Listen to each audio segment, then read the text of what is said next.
कुरान में किसी पीर का जिक्र नहीं है और हदीस की किसी किताब में किसी पीर का जिक्र नहीं है। अगर है तो मुझे बता दो ला करके। पीरी मुरीदी का रीजन क्या रहा है, जरा इस पे गौर कीजिए। आप शुरू कीजिए सरकार हसन बसरी, बहुत दूर के, गौस पाक को ले लीजिए आप। क्या करते थे ये पीर लोग? ख्वाजा उस्मान हारूनी को देखिए, सरकार ख्वाजा गरीब नवाज को देखिए, मखदूम अशरफ सिमनानी को देखिए, इमाम अहमद रजा सरकार को देखिए। ये लोग क्या करते थे मुरीद करके? बिल्डिंग बनाते थे, पैसा इकट्ठा करते थे, गाड़ियां खरीदते थे? जी नहीं, ये लोग जिसको मुरीद करते थे ना, उसे अल्लाह का वली बनाते थे। देख लीजिए, जितने मुरीद ख्वाजा गरीब नवाज के हैं, हर मुरीद अल्लाह का वली है। चाहे बख्तियार काकी के मुरीद हों, साबिर अलाउद्दीन के मुरीद हों, सारे मुरीद अल्लाह के वली। इमाम अहमद रजा के सारे मुरीद अल्लाह के वली, मखदूम सिमना के सारे मुरीद अल्लाह के। क्यों? इसलिए कि वो मुरीद की तरबियत करते थे। इसलिए मुरीद नहीं करते थे कि पीर का बंगला बने, एक कोठी बने। हमने देखा है पीरों के, एक कोठी कलकत्ता में है उसी पीर की 2 करोड़ की, उसी की कोठी मुंबई में 3 करोड़ की, उसी की कोठी अहमदाबाद में 2 करोड़ की, उसी की कोठी लखनऊ में 3 करोड़ की। रहता कौन है? एक चपरासी रहता है झाड़ू पोछा लगाने के लिए। और जब पीर आएगा तो फिर सारे मुरीद पहुंचे, जिंदाबाद जिंदाबाद जिंदाबाद जिंदाबाद। 3 दिन मरदूद रहते वहां पर, लूट खसोट के खाते हैं मुरीद। और मुरीद समझता आप जन्नत मेरे बाप की हो गई। कसम खुदा के इतना मारे जाओगे ना, पीर भी इतना कूटा जाएगा, भेजा बाहर निकल आएगा उसका पीर का। और ऐसे मुरीदों की वो धुनाई होगी, शक्लें नहीं पहचानी जाएंगी, शक्लें नहीं पहचानी जाएंगी। अपने दिल में झांक कर देखो कितना गंदा हो चुका है ये दिल। हरामखोरी, बेईमानी, लूट खसोट, गीबत, चुगली, बुराई, ये सब की आमाजगाह हमारा दिल बना हुआ है। अल्लाह वाले क्या करते थे? क्यों फरमाया गया अल्लाह का वली वो है जिसका चेहरा देखो तो अल्लाह की याद आ जाए। अल्लाह की ऐसे ऐसे बहुत कम है इस दौर में। वो जो बेचते थे दवाए दिल, वो दुकान अपनी बढ़ा गए। जो जन्नत बेचते थे ना बहलोल दाना, वो अपनी कब्र में गए। अब तो पीर देता कुछ नहीं, से लेता है। लाम याजिर ले नून अली जवन्ना, लेना दाल याजिर दे नून अली जवन्ना, देना तो है ही नहीं, सिर्फ लेना। लाओ लाओ लाओ लाओ, दो लाओ, देके जाओ। गलत कह रहा हूं? किसी मजार पर, अल्लाह वाले की तुरबत पर इमाम अहले सुन्नत फरमाते एक चादर चढ़ा दो, जब तक वो फट न जाए दूसरी चादर मत डालना।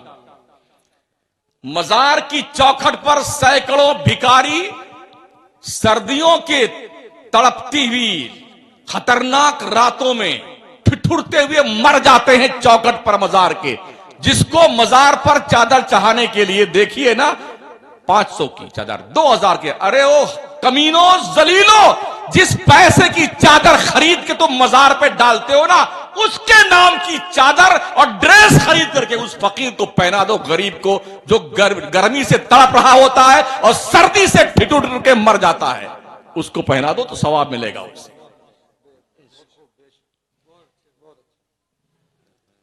क्या उन भिखारियों को नहीं देखा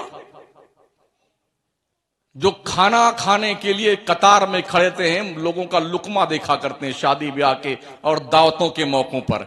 हमने देखा है जब लोग प्लेटें फेंक करके अपना फंक्शन खत्म करके जाते हैं ना, दर्जनों और सैकड़ों बच्चों औरतों को देखा है, वो पहुंचते हैं उन्हीं जो पति खाते हैं ना, क्या बोलते हो, तो प्लेट, उस प्लेट में जो थोड़ा बहुत लगा होता है ना, उसको इकट्ठा करके सालन इकट्ठा करते हैं। जो रोटी के टुकड़े फेंक के आते हैं ना, लोग उसको चुनकर खाते हैं। अल्लाह का एहसान मानो, तुम्हारे पास छत तो है घर की। अल्लाह का शुक्र मानो, अल्लाह तुम्हें 3 टाइम खिला रहा है, तुम ठूस ठूस के खा तो रहे हो और तोंद पे हाथ फेर करके टर्रा रहे हो पूरे मोहल्ले में। अल्लाह का शुक्र मनाओ, एहसान मानो अल्लाह का। अल्लाह ने तुम्हारे पैसों में गरीबों का हक रखा है, मदरसों का हक रखा है, यतीमों का हक रखा है, बेवाओं का हक रखा है। मेरा नबी फरमाता है, ओ मेरी उम्मत के लोगों, मुझे तलाश करना चाहते हो तो गरीबों के बीच में तलाश करो, गरीबों के बीच में। नबी फरमाते हैं गरीबों के सदके में तुम्हें रोजी दी जाती है, इसीलिए अल्लाह फरमाता है फी अमवालिहिम हक्कुल लिस्साइल वल महरूम। ओ मालदारों, तुम्हारी दौलत में, तुम्हारी कमाई में महरूमों और साइलों का अल्लाह ने हक रखा है, उसे निकाल के दो गरीबों को।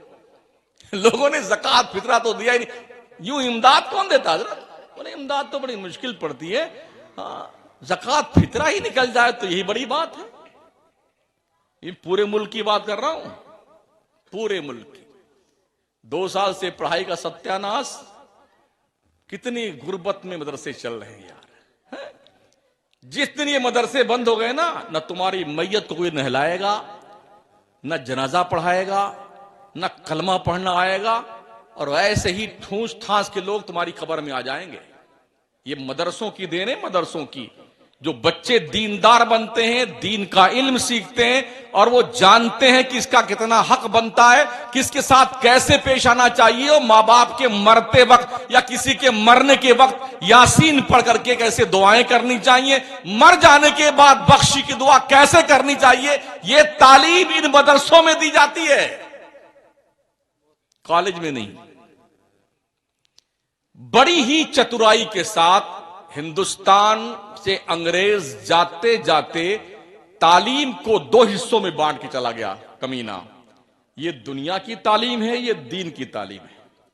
नतीजा ये हुआ, जो दीन की तालीम के मरकज बने वो दुनिया से जाहिल रह गए, और जो दुनिया की तालीम के मरकज बने वो दीन से जाहिल रह गए। स्कूलों में पढ़ने वाले लोग, कॉलेज के अंदर पढ़ने वाले लोग, जिन्हें दीन का वास्ता नहीं पढ़ाना, डॉक्टर तो बने मगर जाकिर नाइक बन गए, इंजीनियर तो बने मोहम्मद अली बन गए, मिर्जा मोहम्मद, मिर्जा नाम है ना, हाँ मिर्जा, मिर्चा और मोहम्मद। लॉयर तो बने मगर दीनदार नहीं, उनको पता ही नहीं दीन क्या है, मजहब क्या है। वो खुद ही एतराज करते हैं कि हमारे नबी ने 11 शादियां क्यों की हैं। अबे सूरदास पढ़ता तब तो मालूम पड़ता क्यों की हैं। वो एतराज करता, मुसलमान एज ए मुस्लिम एतराज। एक वो तारिक मेहता नहीं, क्या नाम उसका, तारिक फता, हाँ तारिक जलील एक है दिल्ली में, वो बीजेपी की नाजायज औलाद। वो मरदूद रोज खुराफात हरामखोर करता रहता, जलील कुत्ता, भौंकता रहता। और ऐसे दलाल मौलवी बुलाए जाते हैं 5,000 रुपए, जिनको कुछ बोलना ही नहीं आता है। वो चीखता चिल्लाता रहता, तो लोग क्या